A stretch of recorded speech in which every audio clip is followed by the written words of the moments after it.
नमस्कार दोस्तों, उम्मीद है आप स्वस्थ होंगे, खुश होंगे। आज हम अपनी छठी क्लास स्टार्ट करने जा रहे हैं। अब तक हमने 5 क्लासों में गुणनखंड निकालना, भाज्य संख्या ये सीखा है।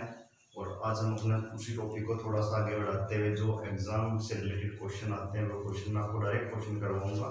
आप इसे ध्यान से समझिए। जैसे देखो बच्चों, एग्जाम में क्या होता है, कई बार आपको इस तरह क्वेश्चन देखने को मिलेगा। आपको दे देंगे 12, फिर प्लस, फिर अंडर रूट 12, फिर प्लस, फिर अंडर रूट 12। ये आपको इनफाइनाइट तक ऐसे दे देंगे, यानी अनंत तक। और आपसे पूछ लिया जाएगा 20 इनका मान बताओ। तो एग्जाम में वैसे बहुत कम टाइम होता है, तो आपको बिल्कुल इसका शॉर्ट मेथड बता रहा हूँ। आप इसका फैक्टर निकाल लीजिए। 12 का फैक्टर, ऐसा फैक्टर निकालना है जिनका डिफरेंस सिर्फ 1 हो। डिफरेंस कितना होना चाहिए? सिर्फ 1। तो 12 का फैक्टर निकालेंगे तो 4 और 3। तो हमारे इसका आंसर हमेशा जो बड़े वाली डिजिट होगी ना, वो हमारा इसका हमेशा आंसर होगा। जैसे इसका 12 का फैक्टर निकाला 4 और 3, और इसका मान कितना आ जाएगा? बड़े वाला 4। तो इसका हमारा आंसर हो जाएगा 4। समझ आया आपको? उम्मीद है। ऐसे ही मैं आपको एक और क्वेश्चन बताता हूँ। देखो,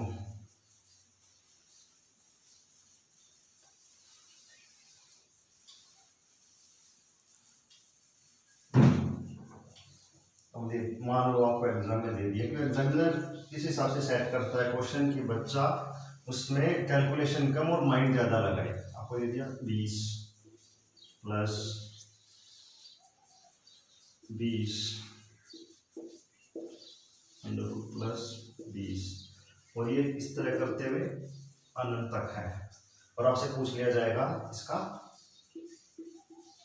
मान बताओ। तो बिल्कुल वही शॉर्टकट मेथड मैंने आपको बताया, इनका फैक्टर निकाल लो। 20 का फैक्टर 5 और 4 होंगे। 5 गुना 4 20 होता है ना, तो 5 और 4 होंगे। और मैंने कहा जब भी प्लस का निशान मिले ना आपको, तो हमेशा बड़े वाली डिजिट ही उसका उत्तर होगी। तो यहाँ पर हमारा आंसर कितना आ जाएगा? 5। तो इसका आंसर हम डायरेक्ट लगा सकते हैं, 5 आएगा। ठीक है, समझ आया?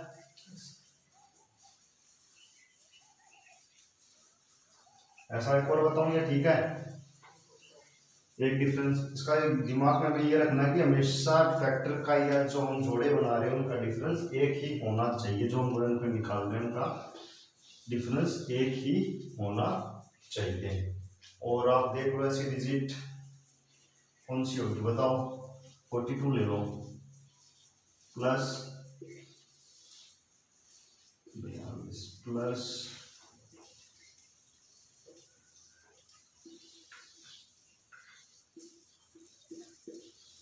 समझे? इस तरीके से क्वेश्चन आ जाएगा, आपको बोल दिया जाएगा इसका मान बताओ। सबसे पहले क्या करना? फैक्टर निकालना जो एक डिफरेंस का हो। एक डिफरेंस का मतलब 7 और 7 42। ठीक है। और जब भी प्लस का निशान होगा तो हमेशा बड़े वाली डिजिट आंसर होगी। तो हमारा आंसर कितना आ जाएगा? 7। ये आपको एग्जाम में डायरेक्ट क्वेश्चन देखने को मिलेगा। इस टाइप का क्वेश्चन एग्जाम में डालता है। एनईडी ग्रुप में बिल्कुल पक्का मिलता है ऐसा क्वेश्चन, और एनटीपीसी के एग्जाम में भी आया था ये। अब बात करते हैं हम, जब निशान माइनस का हो तो क्या करते हैं। मान लीजिए हमारा वही ले लेते हैं 12, ये 12 है जी, फिर माइनस, फिर 12, फिर माइनस, फिर 12, ऐसे करके इनफाइनाइट तक, अनंत तक है। और आपको बोल दिया जाएगा भैया इनका मान बताओ। तो अब क्या करोगे? फैक्टर 4 और 3, दिमाग में ये रखना प्लस का निशान होगा तो हमेशा बड़ी वाली संख्या आएगी, और माइनस का निशान होगा तो छोटी वाली संख्या आएगी।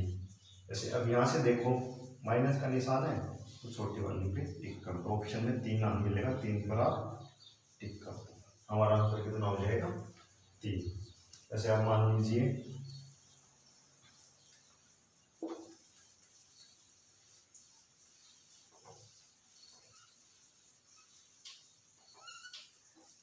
एग्जाम में आ गया आपका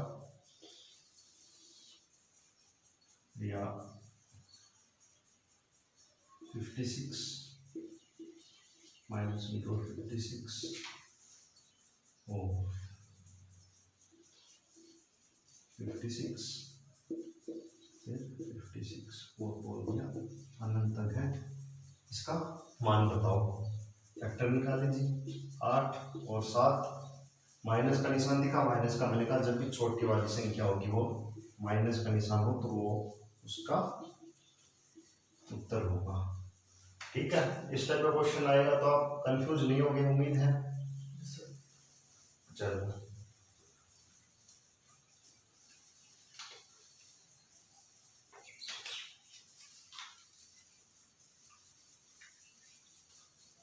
माइनस का और प्लस का आप समझ गए। देखो अभी तक तो मैंने आपको बताया कि जब गुणनखंड निकालते वक्त उनका फैक्टर करते वक्त एक डिफरेंस हो तो ऐसे होंगे, और मान लो एग्जाम में आ जाए कि भैया उनके गुणनखंड की या फैक्टर ही नहीं बन रहे, जैसे ये वाली डिजिट आ गई, ये हमारी अनंत तक है, तो अब क्या करोगे? इसमें आप छोटा सा फार्मूला याद रखो, 1 plus under root 4a by 2। ठीक है, अब इसमें देखो क्या करोगे, 1 को तो 1 रख लो प्लस 4 यानी 4, ए हमारा यहाँ पर ये संख्याएं होंगी, ए क्या होगी हमारी ये संख्याएं। ठीक है, तो 4 गुना 7 28 बटे 2। ठीक है, यहाँ तक बात समझ में आई। अब देखो इसके नजदीक वर्ग किसका होता है, स्क्वायर के नजदीक किसका होता है? 5 का 25। ठीक है, तो हमारी ये संख्या किससे बड़ी होगी? 5 और यहां से कितना आता है? 5 के नजदीक है ये वाला, प्लस 1 6 को 2 से भाग करेंगे तो 3, तो ये हमारी संख्या जो होगी 3 से तो बड़ी होगी। ठीक है, और इस संख्या को हम मान लेते हैं ये हमारी संख्या है x। ठीक है, और 5 के बाद स्क्वायर किसका आता है? 6 का 36। अगर हम 36 रखते हैं यहाँ पे 1 प्लस अंडर रूट 36 बाई 2, तो 6 प्लस 1 7, 7 को 2 से भाग करेंगे तो 3.5। तो हमारा जो आंसर होगा ऑप्शन में इस तरह दिया हुआ होगा कि भाई संख्या 3 से तो बड़ी होगी और 3.5 से छोटी होगी। बात समझ आई आपको?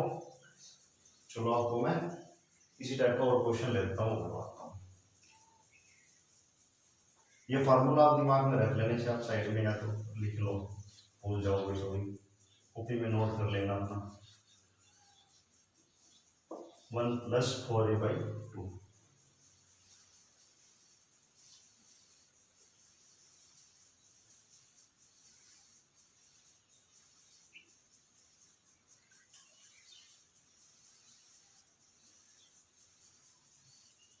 अब मान लीजिए आपको संख्या दे दी थी यहाँ 5 प्लस 5 प्लस 5 ऐसे करके इनफाइनाइट तक। फैक्टर देखिए तो भैया फैक्टर इसके बन नहीं रहे, तो हमने दिमाग में लगाया कि ये फार्मूला यूज करना है। 1 प्लस 4a अंडर रूट 5 गुना क्या 20 बटा 2। अब इसके नजदीक देखो, सबसे पहले इससे छोटा फैक्टर कौन सा बन रहा होगा? अगर इसके नजदीक देखें तो छोटा फैक्टर 4 का बनता है 16। 4 प्लस 1 5, 5 को 2 से भाग करा तो 2.5, लेकिन हमारी संख्या इससे बड़ी आएगी। ठीक है, और 5 4 के बाद कौन सा आता है 5, 1 प्लस 5 का होता है 25/2। अब देखो 5 प्लस 1 6, 6/2 यानी 3, और हमारी संख्या 3 से छोटी होगी। समझे बात? नहीं समझ रहे दोबारा बताऊं? चलो एक पूरा दोबारा बता देता हूँ, उससे बिल्कुल आपके दिमाग में बैठ जाएगा।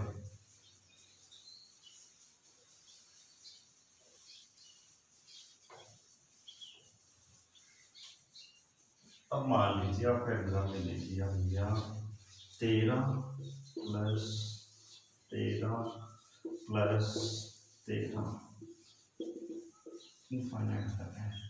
ठीक है, फैक्टर बन नहीं गए, फॉर्मूला दिमाग में 1 प्लस √4 यानी 13 गुणा 4 52/2। अब हमें ये पता है भैया 6 का स्क्वायर 36, 7 का स्क्वायर 49, 7 से तो ये बड़ा है और 8 से ये छोटा है, तो हम क्या करेंगे, इसे ले लेते हैं भैया 7 का स्क्वायर। ठीक है, तो 7 प्लस 1 8, 8/2 यानी 4। ठीक है, तो हमारी संख्या 4 से तो बड़ी होगी, और अगर यहाँ हम 8 ले लें 64, 8 का स्क्वायर होता है 64, 8 प्लस 1 9, 9 भाग में 2 यानी 4.5, और हमारी संख्या 4.5 से छोटी होगी। बात आई समझ में?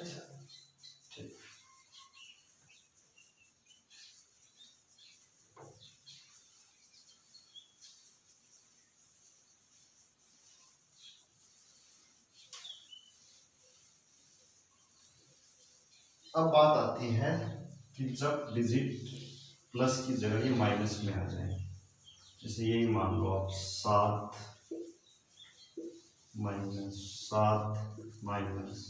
7 फैक्टर हो नहीं रहे हैं और डिजिट हमारी माइनस में, तो कुछ नहीं करना, फॉर्मूले में थोड़ा सा चेंज है, बस ये प्लस के जगह माइनस का 1 होगा और हमारी बात वही है। अब देखो -1 रख लो, प्लस रख लिया, 4 गुना 7 28 हो गया। ठीक है, /2। अब यहां से हम क्या देखेंगे भैया, ये किसके नजदीक है, ये हमारा 5 के स्क्वायर के नजदीक है, तो 5 - 1 4, 4 में से 2 गया 4, 5 - 1 4, 4 को 2 से भाग करेंगे तो ये 5 के स्क्वायर के नजदीक है 28, तो हम यहाँ पर 5 लेते हैं, 5 में से गया 4 भाग में 2, यानी हमारी जो संख्या होगी वो 2 से तो बड़ी होगी। उसके बाद कितना आता है 6, तो 6 - 1 5, 5 को 2 से भाग करेंगे तो 2.5, और हमारी संख्या 2.5 यानी 2.5 से छोटी होगी। समझे ये फैक्टर निकालना? ये बिल्कुल बेसिक चीज थी, एग्जाम में डायरेक्ट बिना फैक्टर का क्वेश्चन आता तो आप ये वाला मेथड यूज करोगे, और फैक्टर का क्वेश्चन आता है तो वो वाला मेथड यूज करोगे, इसमें एक डिफरेंस हो।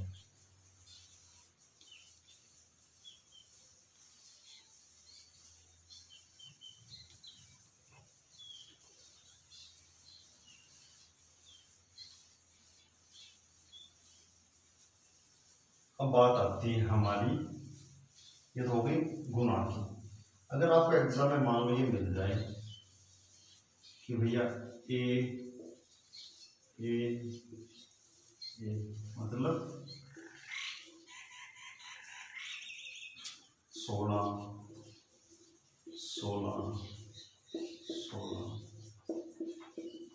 अनंत तक, तो हमेशा इसका आंसर ए ही यानी 16 ही आएगा। ठीक है,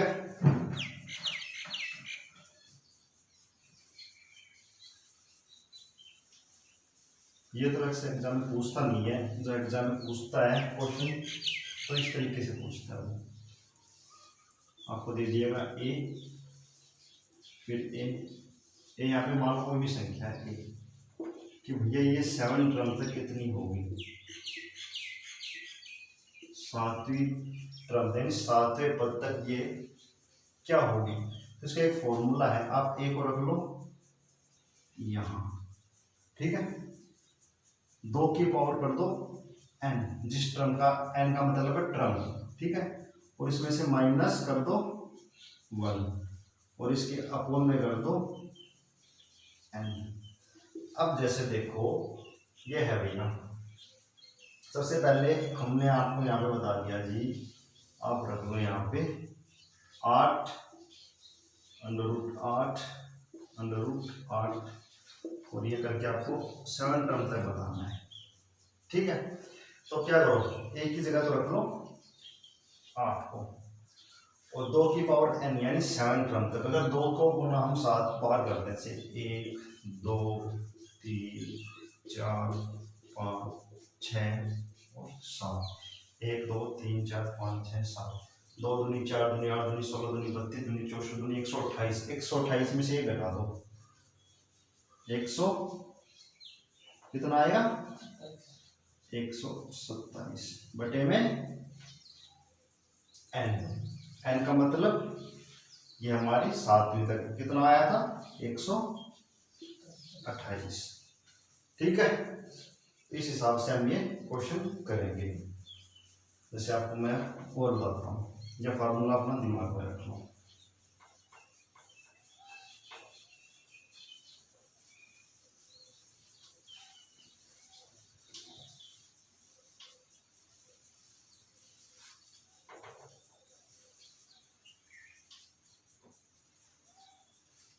ये आपको जी दे दिया जाएगा, फार्मूला था हमारा a 2n-1 अपॉन n, क्या आपको दे दिया जाएगा गुना में कि भैया 5 है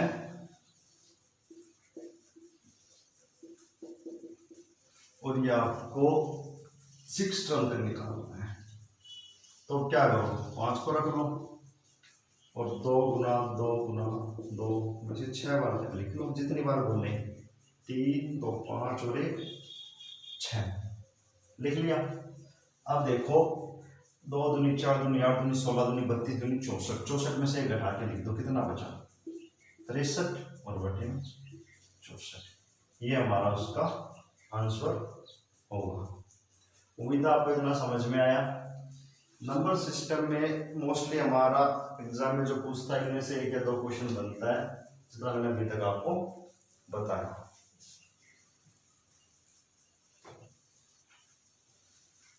अब हम थोड़ी सी बात करते हैं आगे।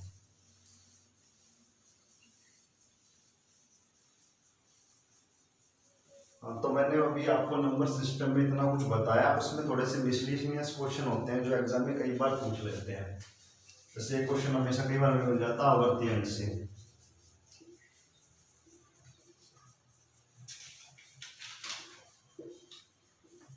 आवर्ती आपको दे दिया जाएगा भैया 0.567 और इसके ऊपर बार का मान बताओ, इसकी वैल्यू बताओ।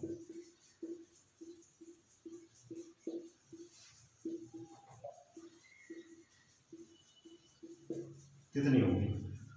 डायरेक्ट क्वेश्चन आता है एग्जाम में, अगर ऐसा आता है तो वो कुछ नहीं करना है, बार सारी डिजिट को लिख लो और जितने पर बार है उतने 9 लगा दो, ये हमारे इसका आंसर हो जाएगा। कुछ और दे देगा, मान लो दे दिया आपको कीवर्ड 0.567, बार दिया सिर्फ 6 और 7 पे, तो क्या करो जिस पे बार नहीं है ना वो इसमें से घटा दो, कितना आएगा 562, जितने पर बार उतने 9, जितने पर नहीं उतनी 0। समझ आई बात। ये मिसलिनियस क्वेश्चन है, कई बार डायरेक्ट मिल जाते हैं एग्जाम में नंबर सिस्टम में। और जैसे मान लो आपको दे दिया 0.4564, ठीक है, 3 पर बार दे दिया आपको, बोल देंगे इसका मान बताओ।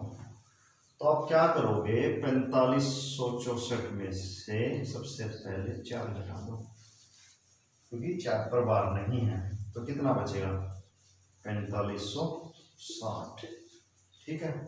और जितने डिजिट पर बार है उतने तो लिख दो 9, और जितनी पर नहीं है उतने लिख दो 0, ठीक है। इस तरह का क्वेश्चन मिलता है तो कर लोगे।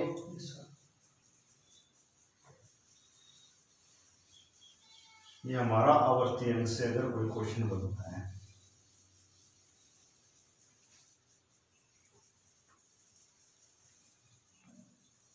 और जैसे कई बार मान लो एग्जाम में आपको आवर्ती अंक में क्या दे सकता है, ये दे देगा 2.578 और इस पे दे दिया बार, ठीक है। तो क्या करो, 2 प्लस में 0.578 ऐसे लिख दो इसे, ठीक है। अब यहाँ से क्या समझ में आया, इसको तो एज इट इज रहने दो। 578 है, 578 में से 5 घटा दो, कितना बचा 573। 5 क्यों उठाया, क्योंकि 5 पे बार नहीं, जो मैंने अभी आपको पहले बताया था।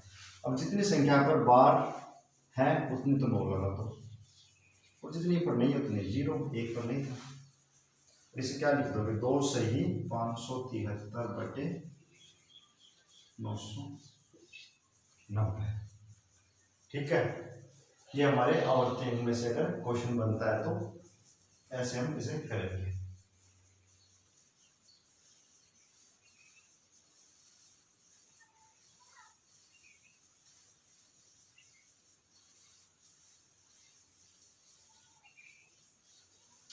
तो नंबर सिस्टम में आज हम अपना इतना ही रखते हैं।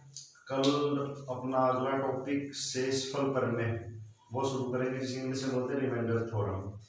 नंबर सिस्टम के आप क्वेश्चन करके देखिए, जो नहीं होते आप मेरे को बताइए, और अपना कोई भी डाउट है मेरे व्हाट्सएप नंबर या वीडियो के कमेंट बॉक्स में आप मेरे को जरूर बताएं, और लोगों तक ये हमारी वीडियो पहुंचाएं। और कई लोगों की डिमांड आ रही थी सर रीजनिंग की क्लास भी चालू कर दीजिए, तो मैं सोच रहा हूँ कि आज से एक रीजनिंग क्लास और डाली जाए। तो उस पर आपका अच्छा रिस्पॉन्स रहा, मतलब कि हाँ अच्छे व्यूज मिल रहे हैं, लोग पसंद कर रहे हैं, तो हम वो भी स्टार्ट कर देंगे। तो आज हम रीजनिंग में आपको एक टॉपिक पढ़ाएंगे, उसकी वीडियो भी जरूर डाल देंगे। चलो फिर मैथ्स में आज के लिए इतना ही।